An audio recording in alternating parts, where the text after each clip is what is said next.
खराचे धागेदोरे गृहमंत्र्यांपर्यंत आहेत. खराचे धागेदोरे सरकारला माहीत आहेत असा आरोप नाना पटोलेंनी केलेला आहे. नेमकी हीच तारीख का निवडली असा सवालही नाना पटोले यांनी उपस्थित केलाय. भोंदू बाबा संपूर्ण मंत्रिमंडळाच्या जवळचा असल्याचाही आरोप नाना पटोले यांनी केला आणि त्यामुळे या घटनेमध्ये राजकीय वास येतो असाही शंका नाना पटोले यांनी व्यक्त केलेली आहे.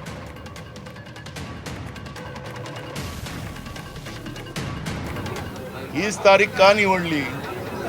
एकनाथ शिंदे हे दिल्लीला भाजपच्या आकांना भेटायला गेलेत आणि ते इकडे फडणवीसांच्या खुर्चीला धक्का लागते का ही भीती निर्माण झाली आणि म्हणून या घटनेमध्ये